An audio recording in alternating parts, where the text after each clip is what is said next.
өзіңіз де айтқан едіңіз, уақытыңыз өте тығыз екен.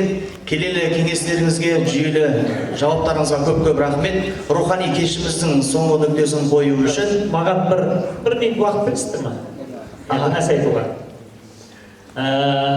Бағанан бері мен қазақ тілі әдебиетінің пәнін мұғалімдерін көтеріп отырғанға сіздер бір шоу ойнап отырған сияқты деп ойлап қалмаңыздар. Тыңдаңыздар. 57 ма 58 жылы мынау академиктер шамадан ақшаны көп алады. Сондықтан академиядағы бюджетті қысқарту керек дейді. Бұны Масқов айтады. Не үшін өйтіп айтады? Айтайын ба? Себебі Қаныш Сәтпаев 46 жылы академияны ашқан кезінде оның ақшасын Масқов төмендетеді. Сосын Қаныш айтады, не үшін сен менің ақшамды төмендетесің дейді. Мынау менің академиктерім Москвада отырған сенің академиктерің екі есе аз болу керек. Қарасың, Қаныштың қойып тұрған мәселесін қара. Ай мен сендер енді Алматы деген енді филиал жаңадан ашылып жатыр. Тоқтар дейді.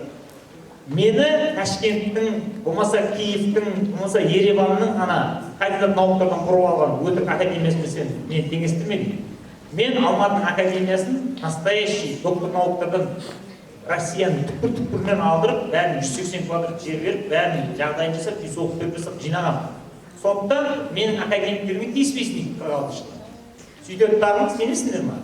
46-47 жылы Москваның ғылым академиясы мен Алматының ғылым академиясы екеуі ғана тең болған.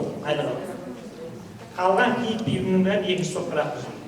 Кейін 58 жылы Суслов тұрады айтады, ақша тым көп алып жатсыңдар. Енді ақшаны экономдау үшін бір ғана институт высший категорияны төлейтін боламыз да, қалғандарын бәрін жарты 50% кесеміз дейді.